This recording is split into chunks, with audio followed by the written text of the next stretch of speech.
Assalamualaikum warahmatullahi wabarakatuh. Perkenalkan, nama saya Muhammad Ridwan, NPM 221 Di sini saya akan menerangkan tentang pembelajaran deduktif dan induktif. Pendekatan deduktif adalah salah satu pendekatan berdasarkan aturan-aturan yang disepakati. Deduktif adalah cara berpikir bertolak atau menyatakan, bersifat umum, menarik kesimpulan yang bersifat khusus. Nah, jadi kesimpulan atau pendekatan deduktif itu cara berpikir seseorang yang bersifat, contohnya dari umum ke khusus gitu loh. Nah, pembelajaran dengan pendekatan deduktif itu terkadang sering disebut pembelajaran tradisional. Apa sih pembelajaran tradisional itu?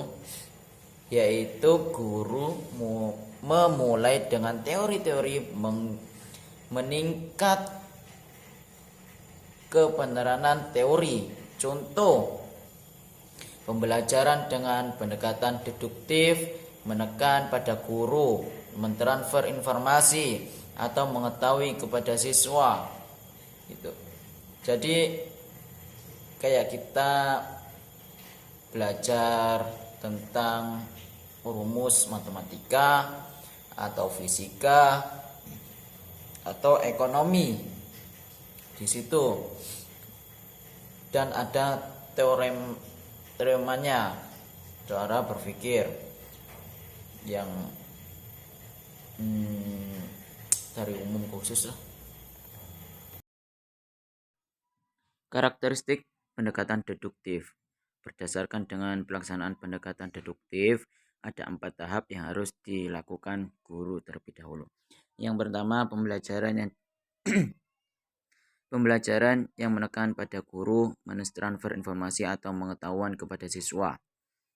Jadi guru mentransfer informasi terlebih dahulu kepada siswa atau menerangkan terlebih dahulu, setelah itu diajarkan mengasih soal kepada siswa.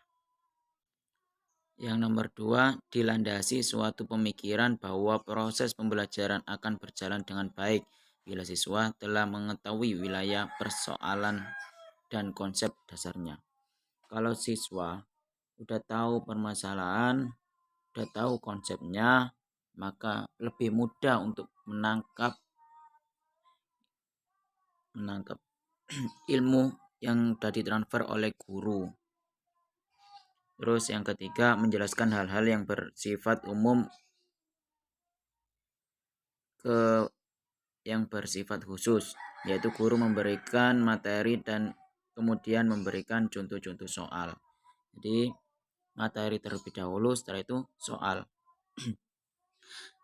Yang keempat, lebih menekankan ingatan siswa dan siswi bertransfer pasif dalam kegiatan pembelajaran.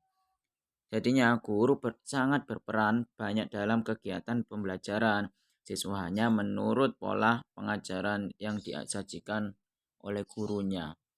Jadi siswa itu cuma menganut apa yang sudah diajarkan oleh guru tersebut. Gitu. Langkah-langkah pendekatan deduktif.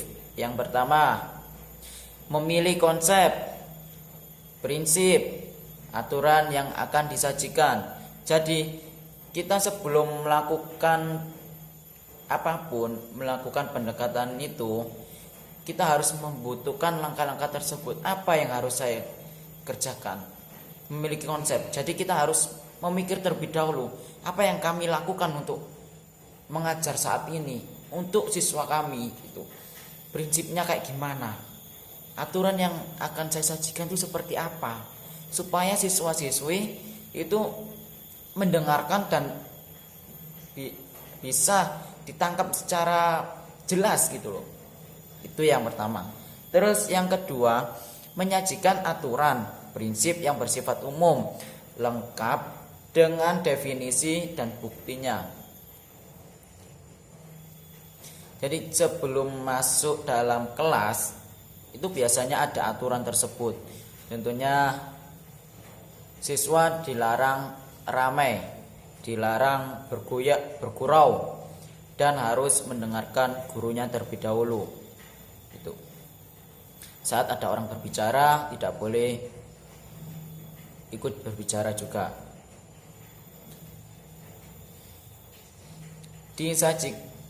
Disajikan contoh-contoh khusus agar yang ketiga ini disajikan contoh-contoh khusus agar peserta didik dapat menyusun hubungan antara keadaan khusus dengan aturan prinsip umum.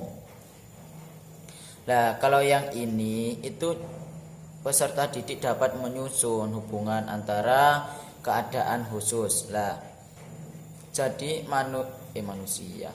Jadi siswa dan siswi itu menyusun pola pikir mereka mulai dari atas hingga ke bawah, tata krama hingga sopan santun, terus cara terbicaranya teman sama guru itu harus dibedakan. Bisa, oh aku ngomong ambek iki, sapa iku guruku, ya apa carane aku cek iso cek boso, aku gak iso boso, ya apa carane pakai bahasa Indonesia. Kalau nggak bisa pakai bahasa Jawa halus, nggak bisa lagi ya mohon maaf, kalau itu ya harus belajar lagi bahasa tersebut. Yang keempat, disajikan bukti-bukti untuk menunjang atau menolak kesimpulan bahwa keadaan khusus itu merupakan gambaran dari keadaan umum. Nah, kalau disajikan bukti-bukti tersebut kayak dari menunjang atau menolak kesimpulan, kan kebanyakan ada dari umum ke khusus. Contohnya perilaku atau yang kurang baik dijadikan khusus, kurang baik kayak pengajaran, kan ada guru kayak gini, ya wes tak kasih tugas kerjakan, gak diterangkan, siswa nggak tahu apa-apa, ya itu akan ditolak, ya ditarik kesimpulan, mohon maaf kami tidak bisa mengerjakan soalnya belum jenengan terangkan kepada kami, gitu.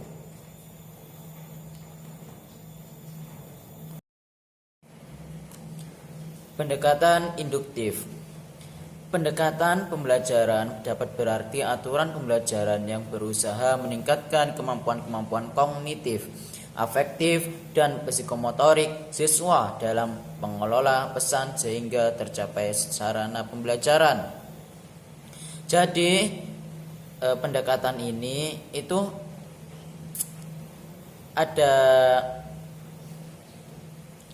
dapat disimpulkan bahwa pendekatan induktif itu pendekatan pengajaran yang berawal dengan menyajikan jumlah keadaan khusus kemudian dapat disimpulkan menjadi suatu kesimpulan, prinsip atau aturan. Pendekatan induktif menekan pada pengamatan dahulu lalu menarik kesimpulan berdasarkan pengamatan tersebut. Jadi sehingga apa? Sebelum membuat kesimpulan, sebelum menarik kesimpulan harus ada bukti atau pengamatan tersebut. Contohnya di lapangan atau di manapun itu kita harus mengamati terlebih dahulu atau mencari solusi terlebih dahulu, setelah itu dari kesimpulannya. Itu. Karakteristik pendekatan induktif. beberapa contoh pembelajaran dengan pendekatan induktif, misalnya pembelajaran inquiry, pembelajaran berbasis masalah, pembelajaran berbasis proyek, berbasis kasus, dan pembelajaran penemuan. Pendekatan induktif memiliki karakteristik yang pertama, pendekatan pembelajarannya yang dimulai dengan melakukan pengamatan terhadap hal-hal yang bersifat khusus dan kemudian siswa dibimbing guru untuk dapat menyimpulkan hal-hal yang bersifat khusus tersebut menjadi lebih umum. Kemudian pengamatan yang telah dilakukan. Jadi guru mempelajari siswa-siswi atau membimbing untuk dapat menyimpulkan hal-hal yang bersifat khusus. Jadi contohnya dari khusus dirubah menjadi umum. Nah, kayak gitu. Contohnya dari permasalahan atau kata-kata yang sangat khusus dijadikan lebih umum. Contohnya kayak apa ya? Kata-kata khusus ke umum gitu loh, wis. Yang kedua, kegiatan utama siswa adalah mengamati, menyelidiki, memeriksa, memikirkan, dan menganalisis berdasarkan kemampuan masing-masing. Jadi siswa itu diajarkan untuk mengamati terlebih dahulu, menyelidiki masalah, mengamati masalah, memikirkan masalah, terus menganalisis berdasarkan kemampuan masing-masing. Menganalisis kalau setahunnya segitu ya udah jangan terlalu panjang, minta konsultasi sama teman yang lain atau siswa yang lain gitu, supaya lebih detail, lebih jelas, dan lebih akurat. Yang ketiga, adanya semangat untuk menemukan adanya kesadaran akan hakikat pengetahuan dan mampu berpikir logis. Jadi siswa-siswi itu dituntut untuk semangat menemukan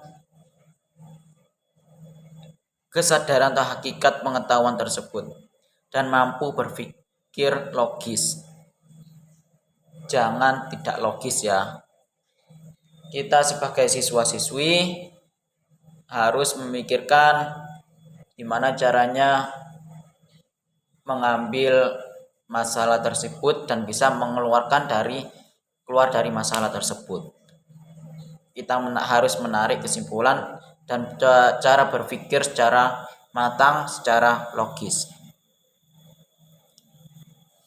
Yang keempat, menemukan dan memahami rumus atau teorema tersebut membutuhkan waktu yang lama.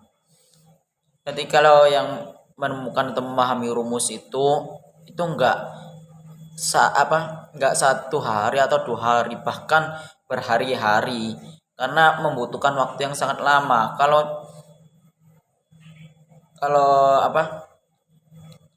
kita disuruh untuk mengerjakan matematika aja atau ekonomi, kalau nggak tahu rumusnya, masa selesai 1 hari? Enggak kan?